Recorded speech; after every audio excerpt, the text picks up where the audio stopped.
Alright, what's going on YouTube? It's like 914 here. Today I'm gonna be talking about like how you should be playing Rainbow Six Siege, in my opinion. I mean, it's just like I have like a lot of experience in this game, and I feel like I could help a lot of people that are just playing to get like basic, what do you say, basic like knowledge on how to play. But it's just a few steps. Like, the main thing, if you're gonna be playing this game, is you definitely need to have headphones. Like, if you don't have headphones, then you're not gonna do very good, like, whatsoever. But, as you can see, I'm in a custom game, so I'm not playing against anybody.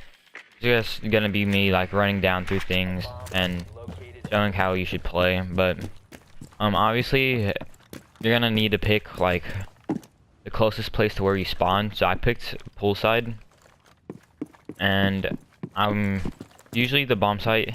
I'm playing bomb right now, but usually the bomb site, the first place anybody ever picks is inside penthouse, which is the room right above this. And so that's like the main step, is you just want to know what you're gonna do before the game starts, so you know where to spawn, where to have your drone. That's why I have my drone over here, because this room you can shoot the ground and push people out of like common camping spots. So the main thing, or the first thing, is you just want to know what you're gonna do, have your drone there to know if anybody's there, and before you push in, like, instead of breaking this down, I should have gotten back on my drone. Like, I should have hit it twice, gotten on my drone, listened for anything, see if I can hear anybody close by in the room I'm gonna go to. Then I'm gonna check close to the room, so like over here, see if anybody's there. If I don't hear anything, I'm just gonna go check the other side by sunrise bar, and I'm gonna check stairs and blue bar. And if I don't hear anything, then I'm just gonna go ahead and push in and do whatever I need to. And that's the main thing. So then the second step is just knowing what to like push, like depending on how the map is going. So say it's like a 2v2 and there's only a minute and a half. Whenever it's a 2v2, you should obviously just go back to the objective, because the defenders are actually good defenders, and even if they have roamers, they're going to be coming back to the objective. And this is, if they were in penthouse, this is penthouse and this is theater. They would be most likely in theater, so either you can put up pressure from a door like this, or you can just try to flush them out from under, like under the room.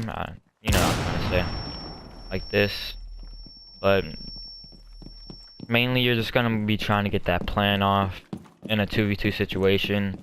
Especially if there's like, if it's a 2v1, then you're definitely gonna want to go for the plant. Like, probably open this wall from VIP. Like, so if you have a good team, then you're gonna have a team with like a Thatcher, Thermite, Ash, Blackbeard, something like a basic setup. And the Thatcher and Thermite's gonna be pushing in, trying to get the main wall of the objective open to where they're gonna plant, which would be this wall for penthouse. Because if you open this right side wall, then there's a bed right behind it. And if you push them out of penthouse and you plant right here, then they have to walk from right here, from theater, and try to nitro you or shoot you from there. But you're gonna have teammates watching over you while you're planting from right here, watching the cross and rotation. So you're gonna probably get this plant off if it's a 2v1 and you know where the enemy is, because you have teammates on drones, or you drone the enemy out.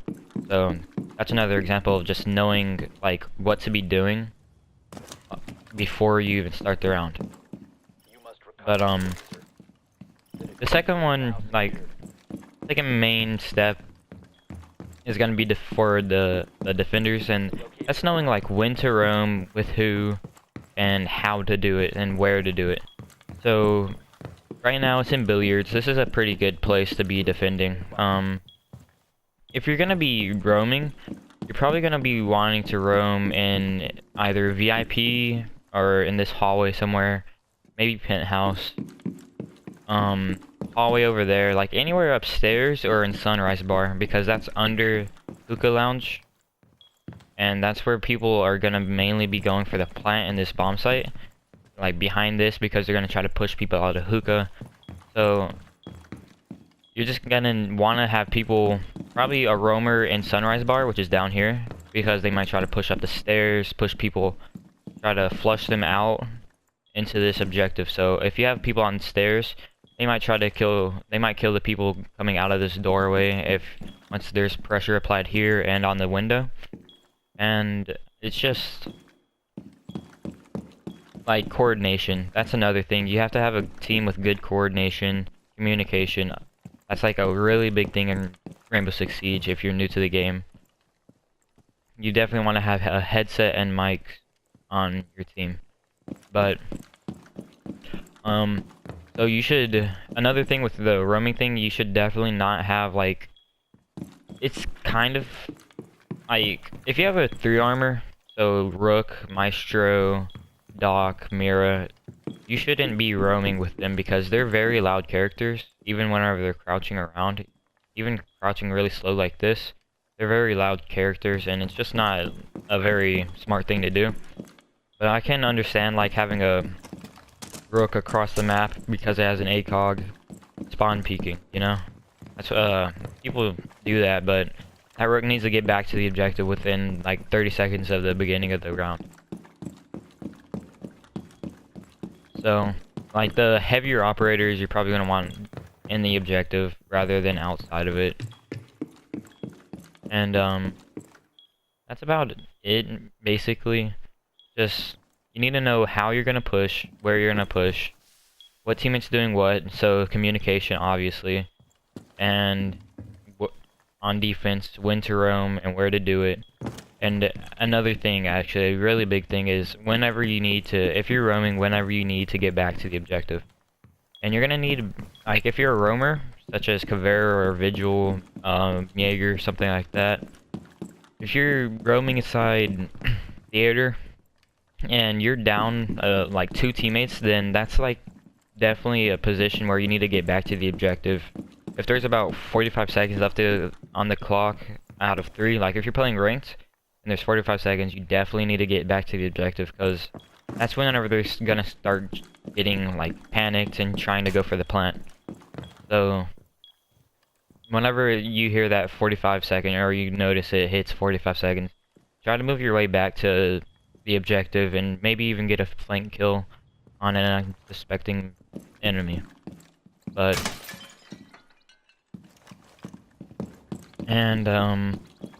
if you're in the objective, you just need to, like, whenever that 45 second hits, you need to know where the enemy is, like, and where they're gonna push. So once you get enough experience, you know, like, the basic place that they're gonna spawn, or not spawn, but try to plant the diffuser, which one is right here. I showed you that. One's inside Hookah Lounge, whenever they're in billiards and hookah.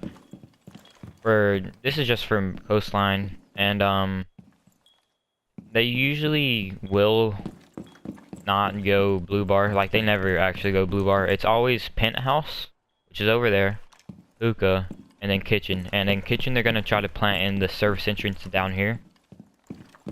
So this is a bomb site, and this is a bomb site. So that's another thing, just like basic knowledge of where they're gonna plant or try to plant if it's a good team, and like what operators you need to try to prevent that plant from happening, I guess. Like a really good operator to just always have on bomb is smoke, definitely, because whenever if you hear somebody planting, then you just throw a smoke grenade at them and you detonate it, and they're gonna have to push away or they're gonna die. Like, they still might get the plant off, but if that 45 second hits, those smoke grenades last 15 seconds each. So say that they're in hookah, you throw it hits 45 seconds, 40 seconds, something like that, and smoke's gonna throw one on this doorway every 15 seconds, and that's gonna prevent the enemies from pushing in. And they still might try to push in, but it's not gonna be, they're gonna take a lot of damage. And if you still have somebody watching the push from right here or right behind the bar, then they're definitely gonna die within 1-2 bullets, because they're gonna take a lot of damage from the smoke depending on how it's placed. So That's another thing, just knowing what operators to use depending on the objective room and the objective itself, whether it's secure area, bomb, or hostage. But yeah, that's about it. Oh, also, crouching. Like, if you drone in like I did, say they're in service entrance or they're in penthouse, and you push in into service entrance and you're clearing this out. If you're not gonna drone in anymore after that, whenever you start trying to push the objective, you need to be crouching like most of the way, unless you know for sure it's clear. Because if a defender knows where you're coming from, then he's gonna try to hold an angle, and you're most likely gonna die to that guy, unless he just misses his shots. So if you're just running like this with 5 seconds left, you're most likely gonna die. And it's kind of rough to say that, but I mean, they're gonna hear you coming most likely, and you're not really gonna stand much of a chance. So you need to be crouching, unless you're obviously out of time. And if you're a defender, you always want to be crouched, because I usually don't get on cameras as a defender. Like, I'll get on for a little bit here and there, but it's just not a very smart idea, I guess, to be running around as a defender, because you don't know where an enemy is going to be pushing unless you do have cameras on them and you can hear them somewhere or something like that. So don't be like this, running around everywhere like mid-round, because that's a great way to die. Like, if you know they're upstairs, like right here in the hallway, then and you're in blue bar and you're going to try to flank them through security room, then you're probably going to be running through here, yeah. And then once you get it like past this desk, you're going to want to start crouching, probably aim, check your corners, watch out for people like watching maybe their friend's flank, and then you're going to push up the stairs and try to shoot them in the back. And by now you're going to hear exactly where they are, so whether it's in this corner, if it's in this hallway, in the main hallway right here, you're going to know where they are because you have your headphones, and that's the main thing I was talking about earlier. So yeah, it's just, that's a large thing about this game also, is most people do have headphones and they're gonna hear you coming. And sometimes if they're standing right here and you are crouched on these stairs, then they're gonna hear you probably by the, like, right here, even if you're still crouching. So you need to be prepared for them to push you like that. So yeah, I'm pretty sure that's like the most basic things I can cover, really. But yeah, hope you enjoyed watching. I hope this really taught you guys at least one thing, like how to play a little bit better. This is obviously not to the higher levels, like level 200 obviously. This is to like level 50 and under, like new players. Since Operation Parabellum just came out, I understand there's gonna be a lot more players, like new players being on stuff, so I just thought this would be a good time to make this video, try to teach the new players something. But thanks for watching, and I'll see you guys later.